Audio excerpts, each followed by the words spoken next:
Assalamualaikum warahmatullahi wabarakatuh. Bismillahirrahmanirrahim. Tabarakalladzi nazzala al-furqana ala 'abdihi liyakuna lil 'alamin nadhira. Allahumma shalli wa sallim ala sayyidina Maulana Muhammadin wa ala alihi wa sahbihi asma'in, amma ba'du. Qudwatunal jami' fi'lan wa qawlan wa hala Syekhuna al-Faqih al-Mufassir Kiai Haji Maimun Zubair, Syekhuna Kiai Haji Abdul Wahab, Syekhuna Kiai Haji Muhammad Najih, dan semua ahlu baiti Syekhina yang kita hormati, teman-teman Anwar yang kami cintai. Sebelumnya saya mohon maaf karena saya harus di atas, padahal kita ini fi tabqatin wahidah, sama-sama tahta Syekhin wahid, tahta murabbin wahid, yaitu Syekhina Kiai Haji Maimun Zubair. Dari sisi itu saya minta maaf. Dari sisi yang lain jenengan harus minta maaf saya karena ini bully saya ini. Artinya bully itu kesannya di atas, tapi ini makmur, diperintah, diatur. Jenengan al-amirun atau al-amir, jenengan pemerintah. Jadi dari sisi ini jenengan keren ya, ngatur-ngatur saya. Tapi begini, sengaja saya tidak bawa makalah, tahun kemarin juga tidak bawa makalah, karena saya datang, saya matur Gus Iid ketika beliau minta saya datang.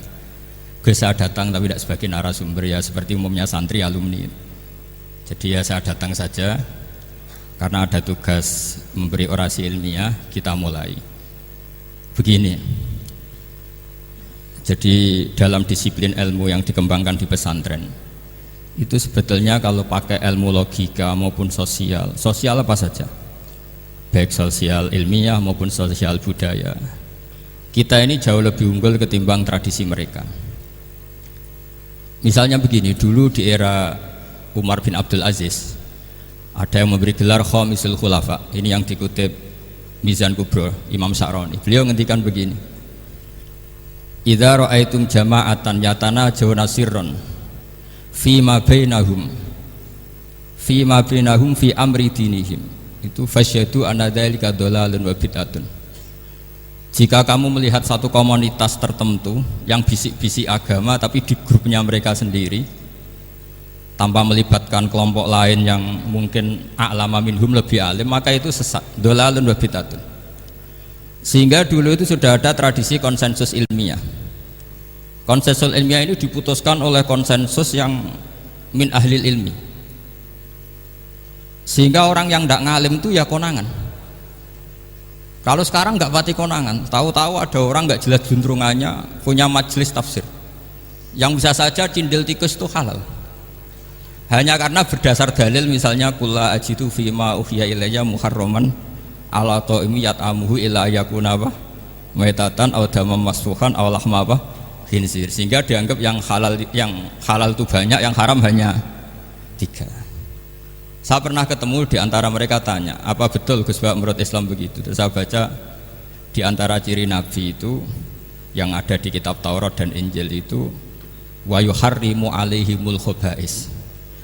Jadi kadang mawadiul halal wal haram itu tidak disebut di halal haram, tapi disebut di sifatun Nabi. Sifatnya Nabi adalah wa yadau anhum israhum wal aghlal allati kanat alaihim. Di antara sekian sifat itu wa yuharrimu alaihimul khaba'is, dan Nabi mengharamkan sesuatu yang menjijikkan. Nah, kira-kira itu cindil tikus itu kalau sampean dakok di ruang tamu menjijikkan enggak? Ya jijik. Ya sudah, haram saja, kata saya.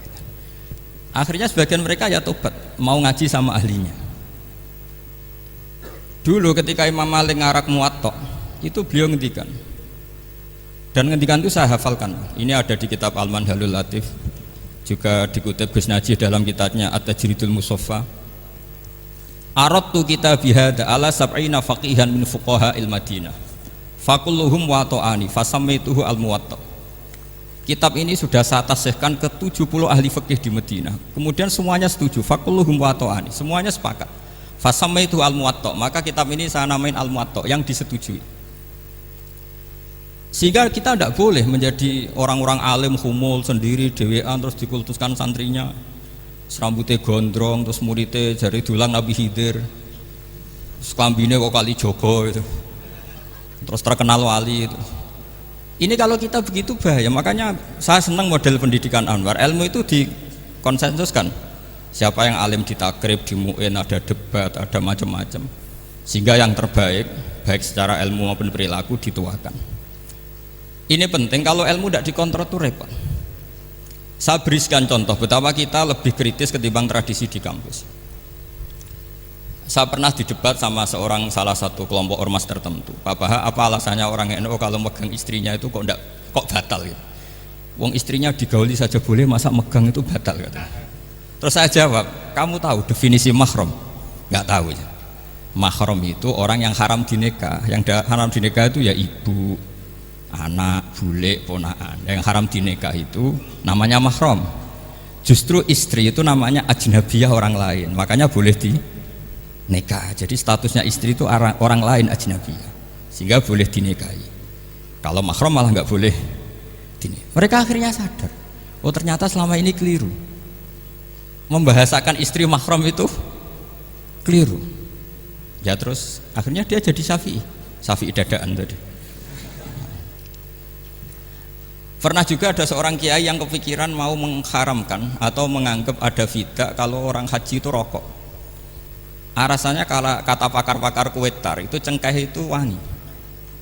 Kalau cengkeh wangi berarti kalau haji rokok itu artinya pakai apa? Wangi. Itu hampir saja deal. Karena ya memang cengkeh itu wangi. Kemudian diingatkan sama kiai yang lain, Anda berani fatwa kalau orang Jumatan sunat ngerokok karena pakai pewangi?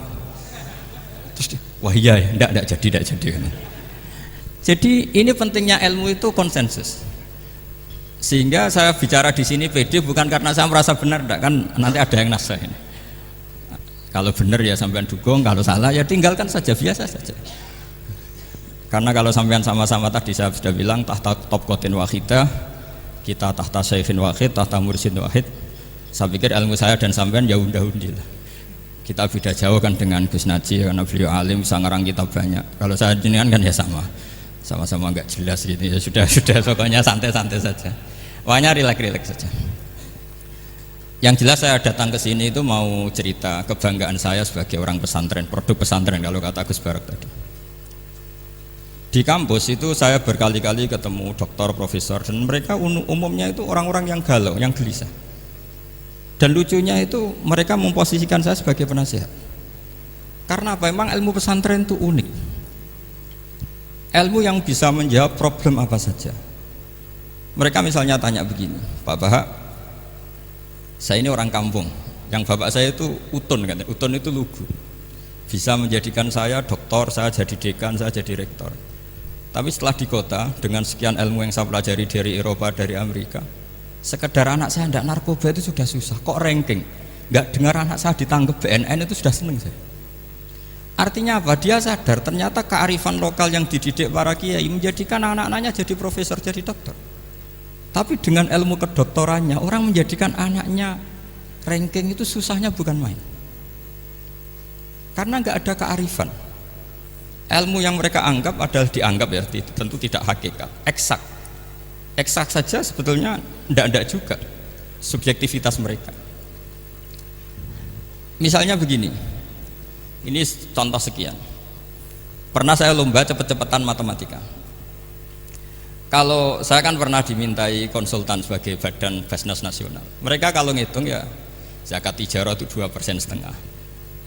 Mungkin zakat ziroah berapa, 10% atau 20%. Kangkang yang di sini tak pikir itu mesti bingung karena gaya porogabit itu mesti raiso. Dan mereka tak tantang, coba jenengan bikin porogabit, saya pakai matematika pesantren, itu cepat saya.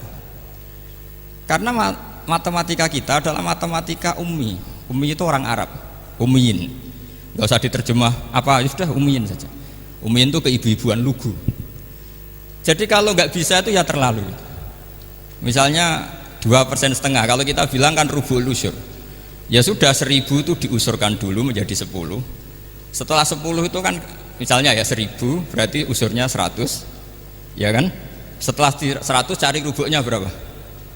25. Berarti setiap 1 juta 2,5% adalah 25. Mereka masih garap porogabit, saya sudah cepat 1.000 usurnya 100, rubu'nya 25, namanya rubu'ul usyur. Begitu juga misalnya kita punya aset 100, nisful usur, usurnya 10, nisfunya berarti 5. Itu rasa porogapet cepet ketimbang sampean porogapet 2,5% kan suwi. Terus dia tanya, Pak matematikanya kok cepet? Dapat ilmu dari mana? Pernah kuliah di mana? Ya saya ngaji di Sarang sama Mbah Mun, terus saya ngaji beberapa ilmu. Nah, kelirunya rata-rata santri itu faraid itu ya ora seneng. Nah, bulat. Nah ini cerita saja. Jadi kita bisa membuktikan ke khalayak ramai kalau kita tidak kalah. Khawarizm Al-Jabar terkenal di barat, Avicenna atau Ibnu Sina itu ya dengan ilmu-ilmu umum. Dan mereka fasih sekali menerangkan ilmu medis, ilmu apa. Fasih sekali. Sehingga ketika sekarang teknologi katanya adanya di barat, di Eropa, sebenarnya mereka itu kagum sama Islam. Karena mereka ngakui bahwa di antara ilmu itu dari Islam, zaman Khawarizm, zaman Al-Jabar, zaman Avicenna, zaman Ibnu Rus dan sebagainya. Saya beri sekian contoh dan ini saya bilang tanyakan ke orang kafir yang paling inat, paling lajeb di dunia. Tanyakan ayat ini, pasti artinya seperti ini. Yaitu ketika ada fenomena likuifaksi, tentu kalau di Jogja kan ada grup ilmiah. Mereka tanya saya, Pak Bahak, apa ada teori manusia itu ditenggelamkan di bumi? Yang teori, bukan kasus, bukan peristiwa sejarah. Kalau peristiwa sejarah kan ada korun. Saya ditanya gitu terus saya jawab, aamin tuman fis sama ayakhsifa bikumul ardo fa idza hiya tamur. Apa kamu merasa aman di dunia sementara pengendali langit, man fis sama itu pengendali langit. Ya siapa saja, bisa malaikat atau bisa Allah, man sing kudratu fis sama, itu ahli tafsir beda pendapat. Yang enggak beda yang enggak pernah nafsiri gitu. Jadi yang enggak beda karena enggak pernah nafsiri. Ayak sifat bikumul ardo, bahwa bumi ini bisa ditenggelamkan. Faidah ya tamur, ya memang bumi itu bisa meleleh. Terus saya memberi sekian argumentasi. Kalau kamu katakan justifikasi ilmiah karena kadung Islam dan kadung pegangan Quran, mungkin Anda akan bilang saya ini justifikasi, nyari pembenaran secara syariah. Tanyakan ke ahli lughat yang non muslim, maknanya ayat itu tetap seperti itu. Begitu juga misalnya ayat wal ardi dzatis sodq, dan bumi yang berkarakter bisa retak. Sodqun itu retak. Dulu kita hanya punya contoh, misalnya biji-bijian jagung yang lembek, yang lemah, dan bumi yang keras, atau ketela atau bengkoang itu. Ternyata dengan segala kelemahan ini, biji-bijian ini bisa merekah, dan buminya yang ngalah memberi ruang. Dulu ulama hanya nyontohkan tadi. Misalnya kalkhinto apa saja yang bisa bumi mengalah dengan proses tumbuhnya tanaman. Tapi itu kan qaulul mufassir. Kenangan saya ngaji ya, makanya saya bangga sekali sebagai murid beliau. Saya memberi gelar beliau al-faqih al-mufassir. Faqih betul karena beliau putra Abu Zubair yang ma'ruf bil fiqhi. Dan al-mufassir beliau itu murid Said Alawi yang ngarang takriran Faidul Khabir itu dengan Habib Muhsin Al-Musawa itu. Ini penting, sanad kita ini penting, dan kita insya Allah sebagai murid tidak akan merusak sanad itu. Dan yang merusak sanad itu gurunya alim, baik guru alim terus kita bodoh, itu merusak sanad itu. Saya masih ingat didawi Mbah Mun, wong jagoan merusak sanad. Ibnu Hajar Al-Asqalani ngalim-ngalimi wong, di murid Zakaria Al-Ansori, beliau di murid Ibnu Hajar terus di murid Fathul Mu'in. Jadi kiai nak di murid ngalim yo isin katanya. Nah kita berlomba-lomba supaya gak ngisin-ngisinin apa kiai. Ya ini kan kompetisi. Kalau gak kasih alim ya ngaku alim saja lah supaya ya nggak apa-apa. Artinya ya cukup lah kalau di daerah masing-masing kan. Saya pernah sama satu temen itu, Gus kula wis ngalim kok iso. Kula niku tiyang Sragen. Urip kula teng kaki Joko Samudra. Jadi kok kula ngeten iki pun alim. Ketika dia nakal dan pengurus nyurati orang tuanya memberitahu kalau anaknya nakal, dia tenang saja. Tak tanya, kenapa kamu tenang? Bapakku buta huruf. Jadi pengurus nyurati ya tenang saja dia, karena dia tahu orang tuanya itu buta huruf. Kok nikmat huruf kok gue enggak, saya nakal. Ya tapi insya Allah barokatu syekhina semua itu tetap berkah. Karena itu awal hidayat di daerah masing-masing. Itu tidak perlu alim, sudah hebat itu. Karena ya nggak perlu lah. Kalau alim betul malah nggak sempat dakwah. Begini, ini penting saya utarakan. karena sanad keguruan. Itu pernah saya cek ya. Ini cerita ini tahadus bin Nikmat. Guyonannya ulama meskipun guyonan itu ternyata musalsal. Dulu ya itu mungkin semuanya dengar sering cerita ada seorang desa gitu yang kambingnya habis mati, kebetulan kambingnya itu jenggotan kata beliau. Itu ada khotib yang jenggotan tuh nangis. Sempat khotibnya itu GR kalau dia itu ya ta'assar bimau idoti. Ya ta'assar sampai apa? Nangis sih. Ternyata enggak. Dia ingat khotib itu ingat kambingnya yang mati. Itu cerita Yai dulu dan diulang-ulang. Ternyata saya baca, kalau sama nggak percaya baca di Al-Fawaid Asy-Syatiriyah atau Al-Fawaid Al-Haramiyah. Itu karangannya Habib Salim Asy-Syatiri. Beliau dekat sekali dengan Gus Najib, pernah nginep di beliau. Itu di karangan beliau sampai cek nanti di qauluhu ta'ala lau adzibannahu adzaban sadidan aw la asfahannahu aw la ya'tiyanni bisultanim. Itu kata beliau begini, adzaban sadidan itu orang dihidupkan atau didomisilikan di daerah yang enggak sejenis, itu tersiksa sekali. Terus di situ beliau cerita, dulu itu ada orang alim alamah hamilul Quran itu di penjara karena ketemu orang sejenis santri-santri yang kebetulan itu ada kios politik itu atau gerakan politik. Itu di penjara itu asik saja. Bahkan banyak alumni penjara itu udah hafal Quran. Yang sebelum hafal ada yang bebas, nggak mau bebas karena ingin meneruskan hafalan dengan saking keramatnya tadi orang alim yang hafal Quran. Suatu nanti kalau nggak percaya nanti dicek. Kitab itu sekarang gampang didapatkan. Al-Fawaid apa? Asy-Syatiriyah atau Al-Fawaid Al-Haramiyah itu namanya itu. Itu ternyata terus penguasa ini ngerti, ini di penjara kok happy-happy saja malah mulang Quran. Di penjara mek wong bedui sing ora roh wong alim ya ora roh kitab.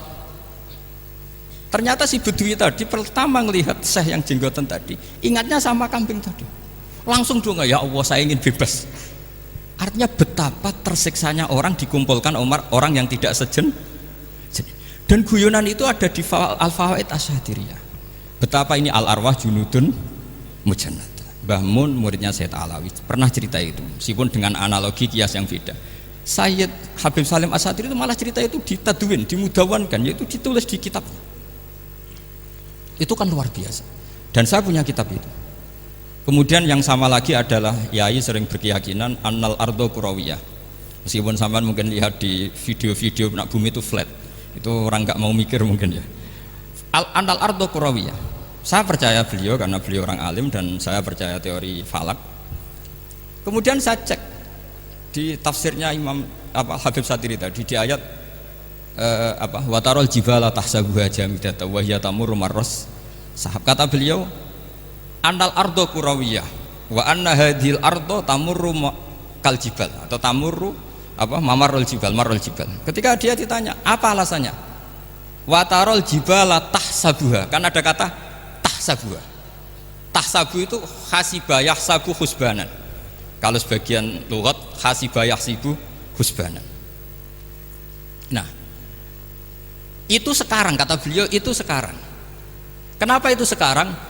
Idlah husbana hunaka. Kan ada mufassir yang mengatakan tamurru marras sahab itu nunggu di akhirat. Wa tarol jibala tahsabuha jamidatan wa hiya tamurru marras sahab. Marras sahab itu nunggu nanti di akhirat. Tapi kata Habib Salim Asy-Syatiri tidak di dunia. Idlah husbana hunalika itu akhirat maksudnya. Di akhirat husban itu artinya kan nyongko, ngiro. Di akhirat semuanya itu ilmul yakin, ainul yakin. Jadi kalau tahsabuha pasti di dunia karena adanya husban dugaan hanya ada di dunia. Lagi-lagi muwafaqah bainahu wa baina Habib Salim Asy-Syatiri. Dan di situ detail sekali. Cara beliau nulis tafsir, pengalaman ngaji sama Sayyid Alawi, tanggalnya. Begitu juga saya dulu ngaji sama Yai banyak sekali, diantaranya yang saya syukur sekali yaitu tadi ulumul Quran. Dulu di MGS yang ngajar Faidul Khobir beliau sendiri, dan kita syukur sekali. Jadi ini pengalaman-pengalaman kita sebagai murid, sebagai penerus. Terus ketiga begini, ciri khas samahah atau samahan. Ini saya meskipun tidak bawa makalah, saya ini baca sekian takbir. Kenapa guru-guru kita di Indonesia itu menghindari tema-tema ekstrim atau tema-tema keras? Saya pikir di sini masyhur sekali, beliau sering ngendikan zada khusyu'an zada jalan, kita hanya nirukan saja tapi tidak ikut menvonis. Karena kalau kita serius, terlalu serius ngendikan hukum-hukum yang serius, nanti kejadiannya begini. Ini saya baca takbir ini dari kitab Ibnul Qayyim di I'lamul Muwaqqi'in an Rabbil Alamin dan dari kitab Nasaihul Ibad. Ketika lisan dihisab sama Allah Ta'ala dan mendapatkan azab yang paling tinggi dibanding jawareh yang lain, itu ketika lisan menanyakan sama Allah, kenapa ya Allah saya punya adab yang begitu ekstrim? Jawabannya Allah, kharajat minka kalimatun balagot masyariqal ardi wa magharibaha fasufikat biha damul haram wa ukhidha biha almalul haram wantuhika biha alfarjul haram. Jadi kalau fatwa serius menjadi ekstremis, apalagi fatwa-fatwa tentang chaos, tentang apa, itu nanti resikonya itu ada safkut dima, dan itu hal yang dihindari ulama dulu. Kamu jangan pernah fatwa dengan meluncurkan satu kalimat yang dengan kalimat itu bisa saja sufika biha adamul haram, orang-orang yang nggak perlu mati harus terbunuh dan sebagainya dan sebagainya. Kalau dalam Nasaihul Ibad redaksinya adalah kharajat minka kalimatun balagot masyariqal ardi wa magharibaha. Ini kalau di kitab Ibnul Qayyim redaksinya itu ada seorang ulama yang ngeluh ketika habis ngajar Al-Hudud. Ha anadza, kata beliau, yuta'allamu minni ma tudrabu bihir riqab wa tuta'u bihil furuj wa tu'khadhu bihil huquq. Jadi sehingga dengan tradisi ulama kabiron an kabirin, dulu-dulunya itu memang ulama menghindari tema-tema ekstrim.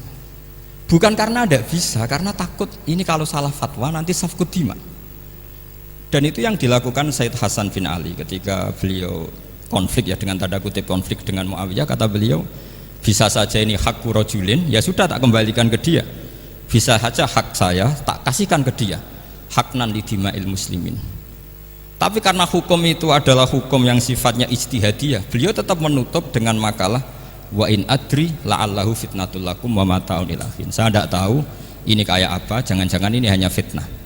Kenapa beliau tetap menutup hukum wa in adri dan kemudian ditiru terus oleh Imam Malik, setiap ditanya sering bilang la adri, sampai yang tanya pernah mangkel. Ini pernah dikutip Gus Najih dalam kitab At-Tajridul Mustafa, juga ada di Al-Manhalul Latif.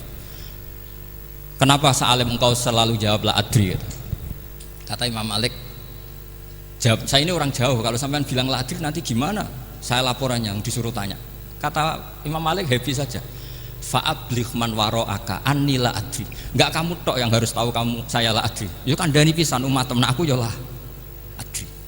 Jadi ulama dulu saking khosnya sama Allah, khosyah, bilang enggak tahu itu enggak masalah.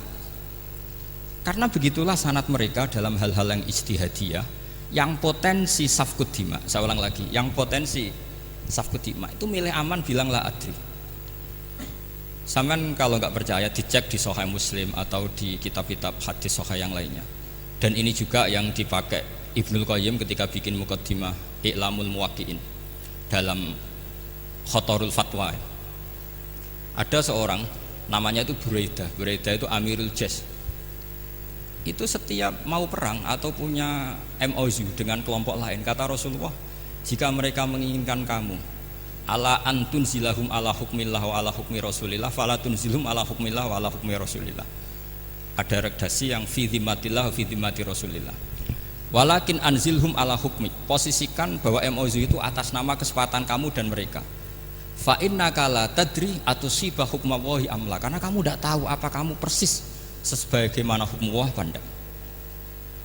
Kamu tidak bisa misalnya secara fikih, misalnya ada Zaid ini kafir harbi, terus kamu bilang ini wajib diperangi karena kafir harbi. Oke, itu mungkin. Tapi masalahnya bisa saja khusus Zaid ini ada sunnatullah, ada ilmu Allah yang mau diberi hidayat sehingga ada perlakuan khusus. Sampai lihat dalam Asra Badrin, itu yang ketangkap di Asra Badrin itu kan semuanya kafir harbi. Ini alhamdulillah ini beliau rawuh.